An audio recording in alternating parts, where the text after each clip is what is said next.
ঢাকার সড়কে জুমার নামাজ পড়েছেন সঙ্গীত শিল্পী আতিফ আসলাম। জন্মসূত্রে পাকিস্তানি সঙ্গীত শিল্পী তিনি, কিন্তু রাজ করছেন বলিউডে। ভারত পাকিস্তানের গণ্ডি পেরিয়ে এশিয়া উপমহাদেশেও তার গানের সুর মুগ্ধ করেছেন লাখো কোটি ভক্তের হৃদয়, যার নাম আতিফ আসলাম। গত শুক্রবার ঢাকার আর্মি স্টেডিয়ামে ম্যাজিক্যাল নাইট 2.0 কনসার্টে অংশ নিয়েছিলেন এই শিল্পী, যেখানে টানা 3 ঘন্টা ননস্টপ পারফরমেন্সে দর্শক হৃদয়ে ঝড় তুলেছেন গায়ক। আতিফ যখন মঞ্চে ওঠেন তখন ঘড়িতে ঠিক রাত 9টা। এরপর টানা 3 ঘন্টা দর্শকের সামনে গাইলেন, নাচলেন তিনি। আয়োজকদের ভাষ্যমতে 1 ঘন্টা 20 মিনিট পারফরমেন্স করবেন আতিফ, এমনটাই কথা হয়েছিল। কিন্তু ঢাকার দর্শকদের ভালোবাসায় অভিভূত হয়ে মঞ্চে টানা 3 ঘন্টা পারফর্ম করেছেন শিল্পী। বাংলাদেশকে আতিফ কতটা পছন্দ করেন সেটা অনেকবার নিজের মন্তব্যে প্রকাশ করেছেন। এবারে স্টেজে উঠেই জানালেন বাংলাদেশ তার দ্বিতীয় বাড়ি।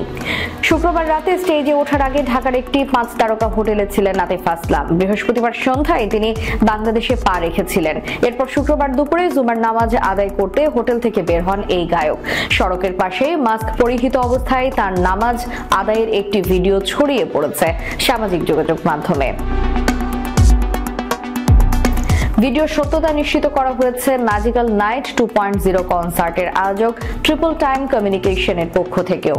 ঢাকা পোস্টের পক্ষ থেকে ঢাকার সড়কে আতিফ আসলামের নামাজ আদায়ের খবরটির সত্যতা জানতে যোগাযোগ করা হলে ট্রিপল টাইম কমিউনিকেশনের জনসংযোগ বিভাগ থেকে বলা হয়েছে, কনসার্টের দিন দুপুরে হোটেল থেকে জুমার নামাজ আদায়ের জন্য বের হয়েছিলেন গায়ক।